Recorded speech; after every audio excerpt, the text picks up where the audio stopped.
En aquel tiempo Jesús dijo a sus discípulos: no pierdan la paz. Si creen en Dios, crean también en mí. En la casa de mi Padre hay muchas habitaciones. Si no fuera así, yo se lo habría dicho a ustedes, porque ahora voy a prepararles un lugar. Cuando me haya ido y les haya preparado un lugar, volveré y los llevaré conmigo, para que donde yo esté, estén también ustedes. Y ya saben el camino para llegar a donde yo voy. Entonces Tomás le dijo: Señor, no sabemos a dónde vas. ¿Cómo podremos saber el camino? Jesús le respondió: yo soy el camino, la verdad y la vida. Nadie va al Padre si no es por mí. Si ustedes me conocen a mí, conocen también a mi Padre. Ya desde ahora lo conocen y lo han visto. Le dijo Felipe: Señor, muéstranos al Padre y eso nos basta. Jesús le replicó: Felipe, tanto tiempo hace que estoy con ustedes y todavía no me conoces. Quien me ve a mí, ve al Padre. Entonces, ¿por qué me dices: muéstranos al Padre? ¿O no crees que yo estoy en el Padre y el Padre está en mí? Las palabras que yo les digo no las digo por mi propia cuenta. Es el Padre que permanece en mí quien hace las obras. Créanme, yo estoy en el Padre y el Padre está en mí.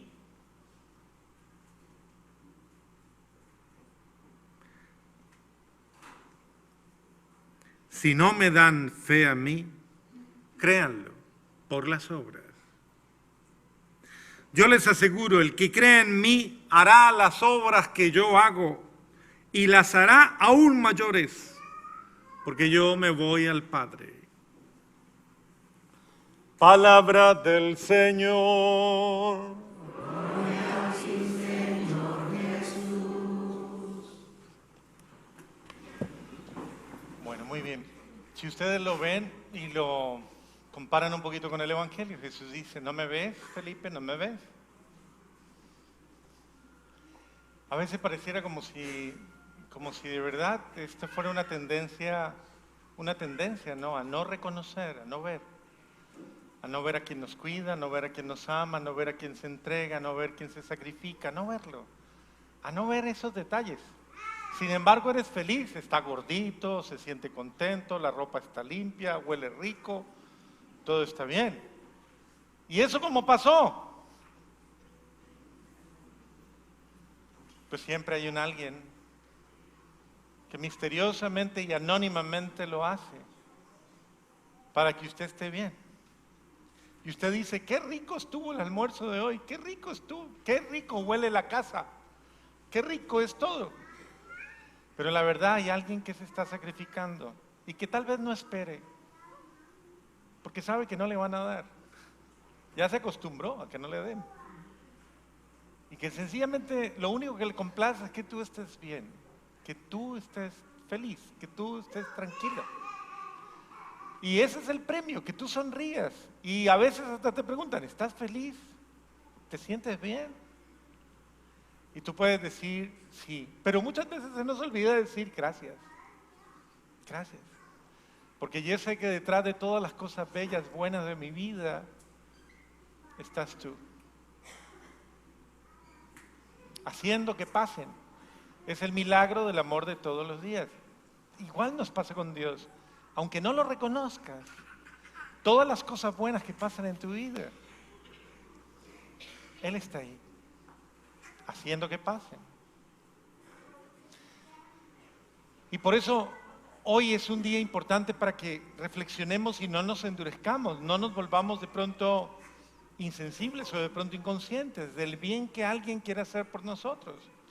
Porque podríamos vivir de tal manera sumidos en nuestras realidades que que no nos demos cuenta de cuánta necesidad tienen los que nos rodean de esa actitud, de ese detalle, de esa buena manera de tratarnos, de ese buen deseo, de ese cuidado. La primera lectura es una reflexión de la comunidad cristiana, la primera comunidad cristiana, que tal vez han oído muchas voces y han dicho las viudas, es decir, esas mujeres que han quedado desamparadas, esas mujeres, hay que cuidar a esas personas y es curioso que las señalen precisamente a ellas. Tal vez no tienen los hijos, tal vez no tienen ya sus esposos y no era bien visto que alguien estuviese abandonado. ¿Por qué no elegimos gente, unos varones prudentes, sabios, llenos de virtud? ¿Por qué no elegimos, es la comunidad cristiana, a algunos que se dediquen al cuidado de los más necesitados, de los desamparados? Porque esa es la misión de la iglesia, cuidar al ser humano. Esa es la misión de la familia, cuidar y cuidar especialmente a los más débiles, a los más frágiles. Cuando el ser humano se siente cuidado, ese ser humano se siente amado, se siente querido. Es muy lindo cuando tú puedes decir, yo sé que siempre hay alguien que se preocupa por mí, alguien que piensa en mí y que me cuida. ¿Usted lo cuida? Mucho, bendito sea Dios. ¿Para usted es suficiente o necesita más? Suficiente. Muy bien. Todos necesitamos de verdad una mirada, el cariño, la pregunta, el cómo estás, el cómo te sientes. Todo eso es bien importante. Además porque si no existe quien cuide, corremos riesgos y riesgos muy grandes.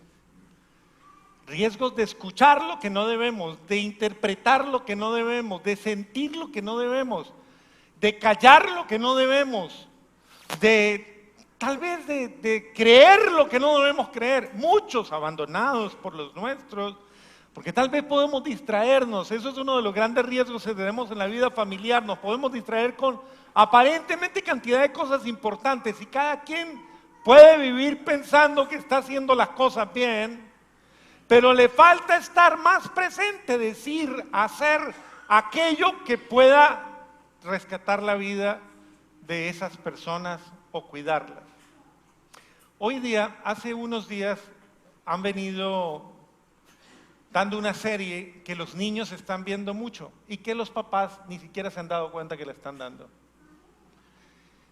Y que tiene unos elementos supremamente fuertes y que lastimosamente están dando una interpretación de la vida que considero que es supremamente delicada para que ellos la digieran solo, para que ellos la sepan procesar.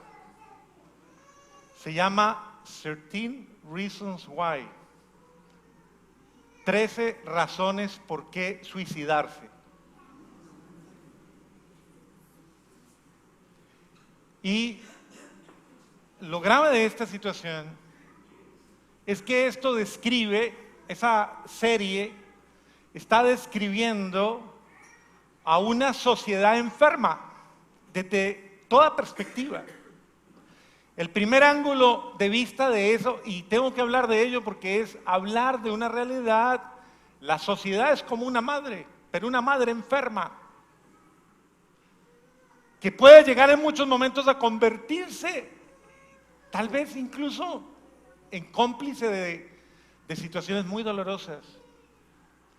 Y lo primero que esta obra hace es que hace una interpretación de la vida sin Dios. Uno de los primeros detalles que me llamó la atención es que ahí no existe Dios. Y los muchachos están viendo eso. Es una realidad usted y sus circunstancias, usted y lo que le toque vivir. No más. Y en esas etapas en que los adolescentes están formando una personalidad, un carácter, una identidad propia, una autoestima, están buscando ser reconocidos, ser tenidos en cuenta, que alguien los quiera, que alguien los valore, que alguien les dé la posibilidad de ser alguien, y comienzan a escuchar cosas que no deben escuchar, y a sentir y a percibir y a interpretar, y entonces comienza a narrar. Es el diario de una joven que en 3 escenarios va mostrando a los protagonistas de la razón para ella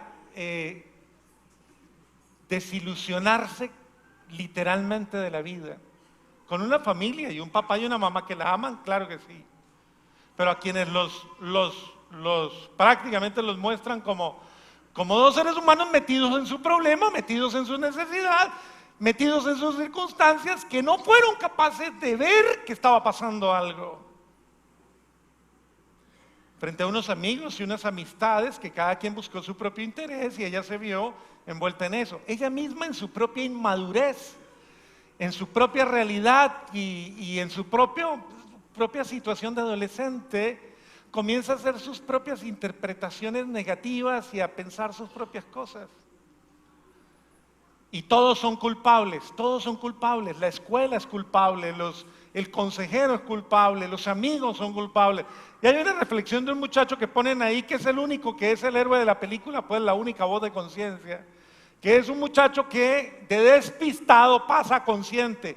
Él se va dando cuenta y va haciendo una interpretación de la realidad que lo golpea mucho y es el único que levanta la voz y cuestiona y critica y dice, ¿por qué no hicimos nada? Todos somos culpables. Todos somos culpables, todos nos adormecimos. ¿Por qué no dijimos lo que teníamos que decir? Hay una escena muy fuerte en la última fase donde la niña dice, le voy a dar la última oportunidad a la vida. Y va donde el consejero de la escuela y este señor, en la interpretación que hacen, estaba más preocupado por la institución tal vez, más preocupado por seguir un esquema que por un ser humano. Y la niña dramáticamente dice, salgo de la oficina, estoy esperando que él me siga, que al menos me detenga, me pare y me diga que no haga nada malo, le acabo de decir que ya no quiero vivir más y no hace nada. Muy bien, mire, esto es para que vivamos un poquito aterrizados porque sí es importante, o sea, saber qué estamos viviendo y saber que nosotros podemos ser protagonistas también de una realidad infeliz de alguien. El índice de suicidio de los jóvenes es altísimo, elevado. Pero es que no tienen con quién hablar y si van a hablar, hablan de cosas que no llegan al fondo. Entonces tenemos que tener muchísimo cuidado y tenemos que escuchar. Esto pienso que es importante dentro de la reflexión de también no dejar sola la responsabilidad a uno o dos personas en la casa. O sea, todos debemos cuidar de todos debemos salvaguardarnos a todos. Y en este sentido, creo que es muy importante que hoy, pues bueno, le demos gracias a Dios porque Él cuida de nosotros y Él suscita personas que cuiden de nosotros. Qué linda es una iglesia, por ejemplo, en la que cuidamos de nosotros y que cuidamos con amor, pero que nos cuidemos con delicadeza, con cariño, con bondad.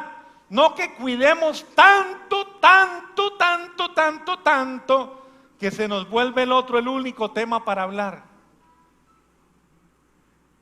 Entonces, ya no estamos cuidando del otro, sino que esa persona que se dedica, por ejemplo, hay gente que cuida mucho a su suegra, habla de ella todo el día.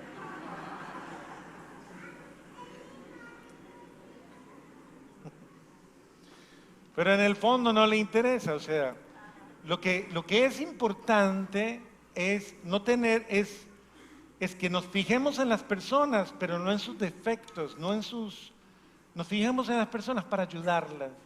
Nadie es mejor que nadie, ¿o sí? Pregúntale al del lado, ¿usted es mejor que yo? Pregúntele.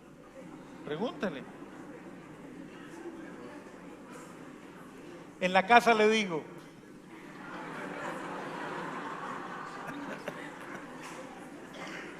Lavo más que usted, plancho más que usted, hago más que usted.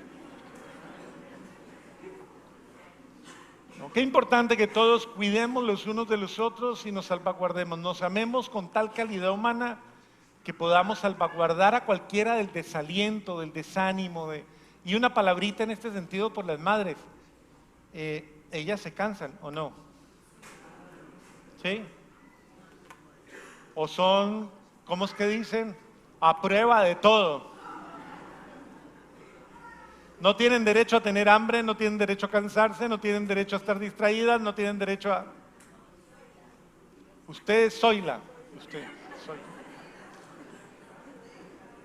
Entonces, qué importante que cuidemos y que hoy tengamos ese acto. A ver, antes de que nos vayamos, pónganse las mamás de pie. Solo las mamás. Muy bien, mamitas. Quédense ahí de pie, mamitas. Muy bien.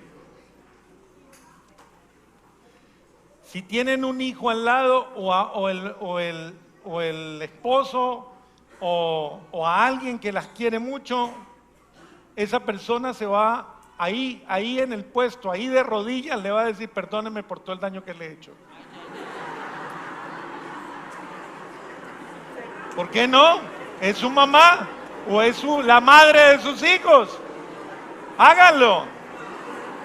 Dígale: perdóneme por todo el daño que le he hecho, por todo lo que la ha hecho sufrir, por todo el dolor que le he causado. Y ahora sí, feliz día, mamá, ahora sí.